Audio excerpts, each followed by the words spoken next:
Alors je commence en vous souhaitant la bienvenue. La philosophie médiévale va là où est la philosophie, elle est là où va la philosophie. Telle était, mesdames et messieurs, l'énigmatique conclusion de la leçon inaugurale par laquelle j'ai eu l'honneur d'entamer le 13 février dernier mon enseignement dans le cadre de la chaire d'histoire de la philosophie médiévale, recréée pour la première fois au Collège de France depuis le départ d'Étienne Gilson en 1950. La philosophie médiévale, disais-je plus clairement, en cet inoubliable jeudi, va là où doit aller celle ou celui qui veut relater, c'est-à-dire aussi mettre en relation les débats des anciens et ceux des modernes. Un mot de rappel sur ce point. Il n'y a pas d'autre façon de faire l'histoire de la philosophie au Moyen-Âge que de faire de la philosophie médiévale. Si toute histoire est, comme le disait George Collingwood, une remise en acte, le reenactment, la réeffectuation d'une pensée passée, en tant qu'exprimée dans une action passée, la tâche de l'historien de la philosophie médiévale est, dans une large mesure, la même que celle du philosophe médiéval. Lire et disputer. Je n'ajoute pas, rassurez-vous, prêcher. Nous sommes au Collège de France, pas à l'université. Lectio, disputatio.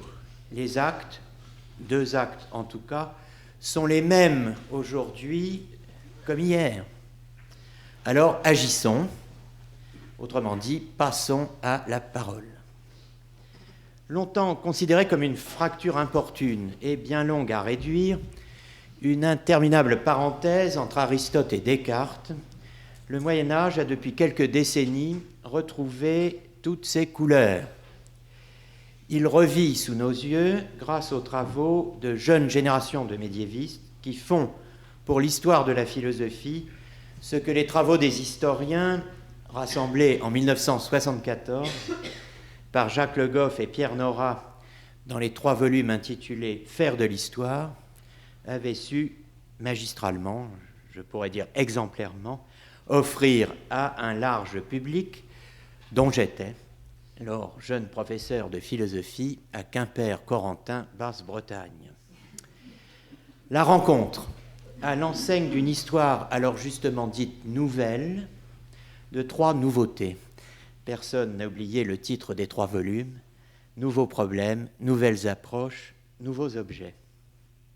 Cette triple rencontre des années 1970 en histoire a désormais lieu aussi, et couramment aujourd'hui, en histoire de la philosophie médiévale. Problèmes, approches, objets, tout se renouvelle, notamment en France et plus largement en français. On veut en donner ici le témoignage, non pas ponctuellement, mais régulièrement. Dans l'esprit qui anime le Collège de France, enseigner la recherche en train de se faire, la chaire d'histoire de la philosophie médiévale organisera donc chaque année une journée d'études consacrée aux travaux en cours dans les domaines de la philosophie, alliant culture du commentaire, lectio, et culture de l'argument, disputatio, réflexion sur l'histoire de la philosophie, ses objets, ses méthodes, et travail du concept, en logique, psychologie, philosophie du langage et métaphysique. Une pesée du pour et du contre, pro et contra, sur un spectre temporel large, le long Moyen-Âge, de l'Antiquité tardive à la première modernité. Les thèmes seront ceux des chercheurs, le reflet changeant de leur pratique, de leur parcours, de leur dossier. Un temps de réflexion libre, non dirigé, non sollicité, non encadré, non évalué, non enrégimenté, non caporalisé, à partager avec le public. Ce matin, les jeunes médiévistes sont là, les médiévistes toujours jeunes aussi, Ceci souvent, mais pas toujours, expliquant cela. Passons au programme. Cette première journée nous conduira dans quelques minutes du Moyen-Âge au XVIIIe et d'abord au XVIIe siècle.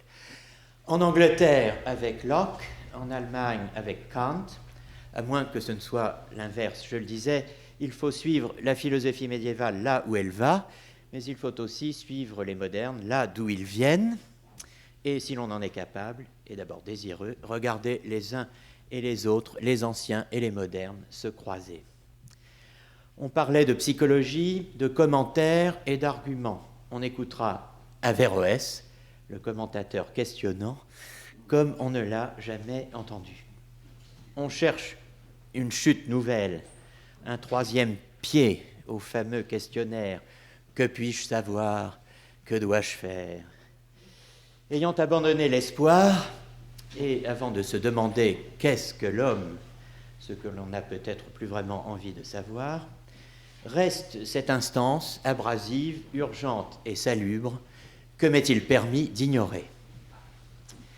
Locke avec David Simonetta, Kant avec Jacopo Costa, Averroès avec Jean-Baptiste Brenet, Fides Falsa et Ignorance invincible avec Christophe Grelard, nouveaux problèmes, nouveaux objets, nouvelles approches, nouvelle génération, nouveau style aussi en médiévie.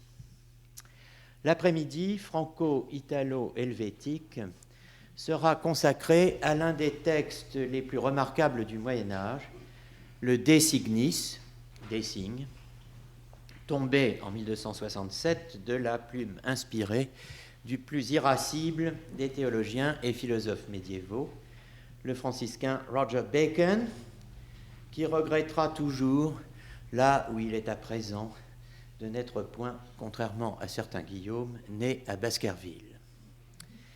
Expert en une discipline qu'il aurait bien mérité de voir naître, la sémiotique, l'auteur du De Signis, découvert chacun à sa manière par Jan Pinborg et Umberto Eco, sera expliqué et discuté par Mme Irène Rosier-Catache et messieurs Costantino Marmo et Laurent Cesali. Avant de leur donner la parole, je voudrais dédier cette journée à Bernard, qui nous a quittés le 19 avril dernier.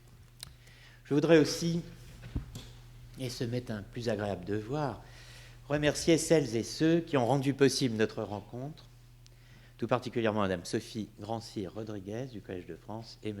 David Simonetta, qui sera en l'occurrence 2 fois nominé, puisque je veux aussi du fond du cœur remercier nos orateurs. Leur présence est pour moi un signe d'amitié, mais d'abord une marque, là où le mot importe, du désintéressement dans la recherche. Autrement dit, une marque de collégialité. Le Collège de France, c'est d'abord cela, un collège. Autrement dit, un lieu où l'on peut rester collégien, écouter, apprendre, veiller, rêver peut-être. Un lieu où l'on peut aussi continuer de penser en français, de discuter en français, de questionner en français, et aussi, ce qui est à la fois le plus simple et le plus difficile, de se taire en français. Soyons donc, puisque nous le sommes encore un peu, collégiens, et sachons remercier le temps qui nous offre cette journée.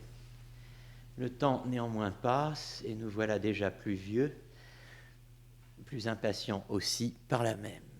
Au fait, donc, ouvrons les écoutilles.